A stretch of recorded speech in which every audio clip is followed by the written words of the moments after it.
Hi, everyone. I'm Tim Seelig, the artistic director of the San Francisco Gay Men's Chorus. As you know, we had a building. Well, we still have a building, and we launched this amazing program of the National Queer Arts Center and Behind the Curtains, and we were just going great guns when COVID hit. One of the projects that we were involved with included a partnership with Opera Parallele. And I'm here today to interview, so excited, Nicole Paiement. And Nicole is the artistic director and founder of Opera Parallele. She's delightful. I can't wait for this. And she has the best color on her walls of anybody. So please welcome, family, Nicole Paiement. Welcome. Hello, Tim. What a nice introduction. Thank you for having me with you today. You're welcome. So I'll back up just a little bit. We had just begun a partnership with Opera Parallele surrounding an opera on the life of Harvey Milk. And so the partnership included a thing called Bullhorn series because Harvey was famous for his bullhorn. And that was outreach into the community leading up to the performance of the opera, which of course didn't happen because of COVID. But I'm going to back way up and we're going to come back around to that. We're going to cover 10 years prior to that because Opera Parallele is celebrating its 10th season. And I'm here with a force of nature. And obviously, Nicole, at some point, I'm going to ask you what happened where you decided you were working here as a guest of conducting the San Francisco Opera, and then you decided, I'm going to start my own company featuring contemporary opera. Did someone try to talk you out of that, or did? No, and I keep saying I was having this wonderful meeting with the founding board members just at the end of a few weeks ago. We were supposed to have that live to sort of end the 10th anniversary season. It didn't happen. So we had a lovely little Zoom meeting. And I was saying, 10 years ago, when I talked to all of you and said, oh, no, I said, nowadays, if you talk about a company that is doing contemporary operas, speaking about relevant stories and all of that, you'd say, that's not so innovative. But 10 years ago, meeting these people and saying, I want to start an opera company. I want to tell stories that are relevant. I want to have new music, so new sound worlds. I want to do it in different spaces. I want to demystify what opera is about. That was pretty avant-garde, but I think I had no problem in finding in San Francisco people that were like, count me in. At first, they were all these people that were going to be helping me create a board, and they all stayed into the board. So they all got excited and said, we're going to do this. It was an amazing founding board, but yeah, it was just, I think I always have wanted to, we had a nice conversation before this tape started where you were saying as an opera singer, you found it very lonesome. Well, I find that at times I was a pianist and I'm a big collaborator. I love the idea of collaborating in art. And I just felt that, of course, opera is the best medium because it has all these different art forms that come together. But I wanted to speak about today, and I wanted it to be about people, all kinds of people joining to come to these productions. So I thought, and I'm a big fan of working with living composers. I love living composers, a collaboration in that way. So I thought, okay, let's do this. I am like you. I just go. I wanted to be a conductor. I went. I want to do this. I go. So yeah. Not only is it difficult to imagine 10 years ago, launching an opera company, and you're a woman. I know. And you're a woman. I mean, the place that a woman has in opera conducting, there are a handful of you who actually make it to that because it's a boys club for the most part, and it has hundreds of years of history of excluding women from opera, right, including in the orchestra too and everywhere else. Yeah, right. So how was that for you? Did you find any resistance at all? I think that, well, I have to say, I think also when I came to California, I was young and kind of very naive in many ways, but very full of intention. And I had just finished my graduate degree at Eastman. And the president of Eastman School of Music at the time, Robert Freeman, said, I thought I'd go back to Canada or go into France and work in my language. And he said, you should go to California. There, they are open-minded and you like new works. And he just sent me off and I thought, okay, I had never gone to California, but I thought, why not? So I came to California. I had a position right away. I was very lucky to work in Santa Cruz, at the university in Santa Cruz. And I met Lou Harrison there. Oh, nice. And Lou Harrison became one of the reasons I know now that life brought me to the West Coast, because he became one of my best friends. And I recorded many of his works, and he wrote works for my ensembles. And then I decided, when I was going to create this opera company, that I would do his opera, Young Caesar, that he had this opera, which is considered the first gay opera ever written. And this opera had sort of lived with Lou all his life. He had been sort of changing it, really trying to make it right. And he told me at the end of his life, I would love you to record this opera, before he passes. Sadly, he passed away a few months before we performed it, but we did perform it in 2007. We were not yet a true organization. This was my idea. I would mount an opera in San Francisco. I would make people excited about this, and then I'd find people to create a board. So I did that with Young Caesar by Lou Harrison. I worked 3 years. We redid the score. I found the money. I did all of this, and then we performed it at YBCA. And that was the beginning of kind of realizing that this community was right for this opera company. Yeah. Right. Yeah. Well, that is the best story ever. Certainly about someone who set their mind to something and wouldn't let it go until it came to fruition. But he did get to hear it. Yeah, so we worked together on the score because he wanted to. It had originally been like for puppet opera, and then it transformed and all of that. So it was, and I worked with the librettist Robert Gordon, who was alive and was there at the premiere and helped me for sure. But he didn't get to hear the final version. No, he didn't. But he was there in spirits. I was going to say, we don't know that he didn't hear it. Exactly. I bet Lou could hear it. He just wasn't there to give you notes afterwards. The thing about Lou is that he would always say, if you asked a question, he would always say, oh, you know best, my dear. You know best. He was so humble. And so I learned so much from him as a human being. Beautiful man. Next week, on October 8th, is the huge gala celebration of the end of your 10th season, and it's going to be incredible. So my segue, my dotted line to there is there's going to be a piece sung by Jake that the Gay Men's Chorus sang for the first time in San Francisco, maybe 5 years ago. And it's an excerpt from For a Look or a Touch, and that is Jake's opera that is so spectacular about two men in the Holocaust. And there's a stunning piece, 100,000 Stars, and Jake allowed the Gay Men's Chorus to sing it. And now it's going to be sung next week. Tell us about that. Well, the gala is actually... So we didn't want, we wanted to be opera parallel. So we had to do something virtually, but we thought, let's try to do an experience of like a 1 hour experience rather than just your typical fundraiser. We decided to use the idea of Everest and climbing a mountain and having no boundaries as the idea that no matter what is happening in this world, we are moving on and we are creating. And we wanted to really feel, and so the metaphor of this big mountain, we're going to climb that mountain. And so a few years ago, I premiered the opera Everest by Joby Talbot and Jean Shear.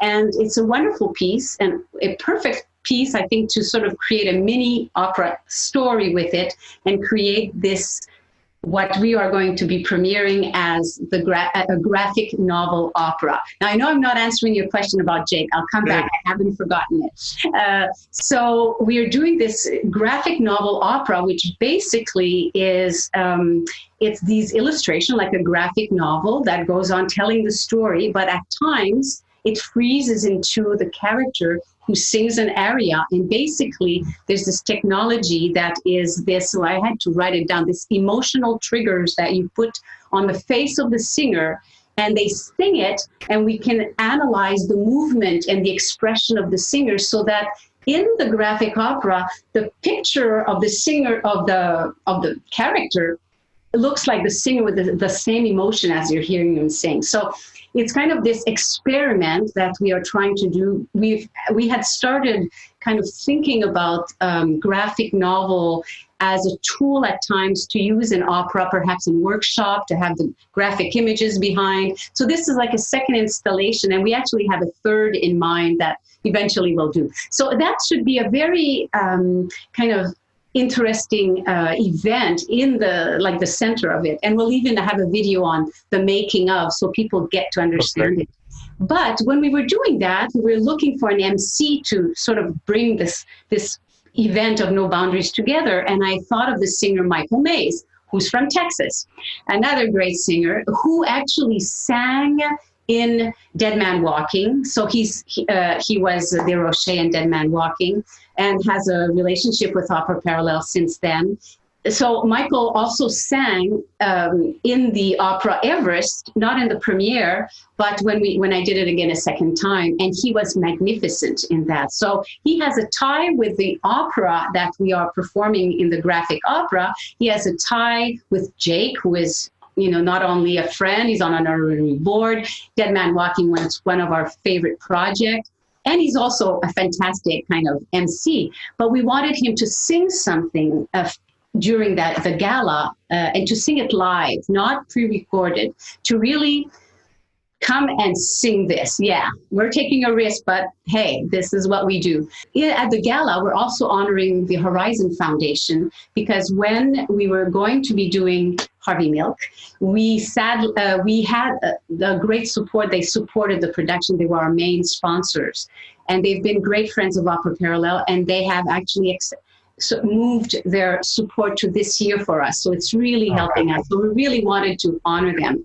And we actually have a project that's LGBTQ focused at the end of the season, so it made sense also. So because we're honoring the foundation, and that we have Michael Mays, and you know, we want to honor Jake, who is in our community and all of that, we thought, how about we sing that beautiful 100,000 Stars, which, you know, this is why I think Jake succeeds as an opera composer, is because his stories, that the librettist that he uses for his operas and himself together, they really bring these emotions to the human condition. It's about love. It's about any kind of love, and it brings us all together. And, you know, right now we need to hear about that, you know. It's not, so we will get to have, and he's going to perform it in a very unique way. I'm not going to give it away. You have to come to the gala and see it. I was going to ask, and now you're not going to tell. So I'm not, but it's very original. You will not have ever heard that piece performed that way.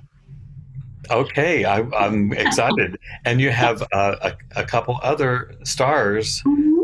That night. Yes, well, we're going to start the gala with a kind of a cocktail the hour before, and we wanted to have guests of honor, and so we're going to have our dear Amy Tan that's going to come and join us in conversation with me, and also with Stuart Wallace, who was, you know, going to be doing a conversation in this community when we were doing Harvey last May. We didn't get to do it. And of course, they're very good friends because of the opera they did together at the San Francisco Opera with David Gottlieb, the Bone Setter's daughter. So we will have a nice conversation, the three of us, before that, just talking about. Wonderful. Yeah. Wonderful. So everybody mark your calendar, October 8th. I want to know, Nicole, what your what has drawn you to the LGBTQ community? You started your entire company with a gay opera, Mhm. and you have been not dabbling. You've been involved with it Mhm. actively. What is that for you? What drives you to do that? Yeah, yes, it's true because Champion is a very good example also of a wonderful gay opera that, was a great collaboration with SF Jazz that actually hope we are probably going to be streaming it in October actually with SF Jazz. I think that one of the things is that we really want to be part of the community, of our community. And we have a very special community in San Francisco, and the LGBTQ community is a huge part of that. So it's very important that their voice be heard. And that, and if we were in a different community, it might be something else. But this is us. And, it's important to tell those stories. And luckily, there are great works that speak about these stories. So that's wonderful. So You that's know, I have this question because I had conducted gay choruses in other cities before I came to yes. San Francisco, and people say, "Oh, well, geez, it just must be so easy. I mean, it's just what you do in San Francisco." Mm, No, it is not easy, and no. no, it is not just what we do. I mean, people consider us the gay mecca, and of Mm, course you do those things, mhm. but no, every time we do this, it's it takes an act of courage, and we also know, as you know, that the things that we do are going to be disseminated widely and Yeah, broadly. It's yeah, not just we're not just entertaining our own people, but we're creating something that really does reverberate. And Opera Parallel has absolutely done that. People have copied and emulated, and then the things that you've created have gone on. You've conducted them all over the world. Some of the things that you've created here, and it's just massive. I'm so happy that our people right here on Behind the Curtain get to know you because, as I said now some 30 minutes ago, you're a force of nature. I am not surprised at all that you formed a board that would support your vision, because it is not only a worthy vision, but you're a charmer. oh, It, I, I'm ready to give you some money. well, that's very kind of you. That's very kind of you. But I'm going to come back to something. When I moved here, I had never had a car, and I was driving. So I was driving very slow. I just learned how to drive. And I was in Santa Cruz. It was very popular to have all these bumper stickers. So I would just love to be stopped at the light and look at the bumper stickers. And one really stuck to me, which was, well, one was kill your television, which I thought was funny. But I thought one was very important, which was think globally, act locally. And I thought that was so good. And when you talk about, for example, doing LGBTQ operas or doing operas that talk about, which we've done, like human trafficking and things like that, that are stories that need to be told, and that perhaps this community here is perhaps a little more open to hearing because it's part of our fabric. It does go elsewhere afterward, and it helps the conversation. And I just think it creates a global awareness. So I'm Yes. hoping that when we do our projects, no matter what projects we do, that they are for sure, first of all, for this community, but that after that they really resonate with others. I really think that's important. Yeah. We commission a lot of music Yeah. and have commissioned Jake and many other composers. We commissioned a young 23-year-old recent Yale graduate to write a piece for this last March Mm. on the voice of young people, of young LGBTQ young people. And we gave him pretty free reign, and he came back with a 9 movement work. And Wow. it's spectacular. We didn't perform it, but we will. But Yeah. as you have said, one of the things he wrote an entire song from the perspective of a young gay man, homeless, who had been thrown out, and what his life was like as a male prostitute, because he had no choice. He had no money. And it's called 75 cents. And it's 75 cents on a bus ride to Wow. nowhere, but I can ride and ride. And I never imagined, as you have not imagined, I never imagined I would put that topic on my stage. It's not something I ever thought of, but when he brought it, um, of course we'll put that on the stage because it's real life. Yeah. And that's how you began Opera Parallel, Yeah. is I want to perform works about real life. I mean, yay for all the ancient Yeah. operas that we do, For but sure. the ones that really resonate so deeply are the things that you've chosen to do. And I applaud you for that, and so grateful for all the things, the work that you've done. Thank you. And it's been wonderful to collaborate with the, I wish we could have collaborated more. We will again. We The will. Bullhorn series had to stop. If everything goes well, Harvey Milk will be back in the plans. I hope so. Yeah. I hope that I know that reading your next season, you didn't put it in next season. No. Maybe it will come back in the following season. Yeah, right now, this season, we're really doing future proofing. We do want to perform, so we have to be really aware of what repertoire could be done if we still need a lot of distancing, if we need all of that. So it's exciting productions, and again, we're kind of using this year to explore new techniques and new ways of doing things. And then hopefully the following season we'll be able to have, because Harvey Milk is a big, as you know, large choruses, and it's not about distancing with Harvey. You don't distance people.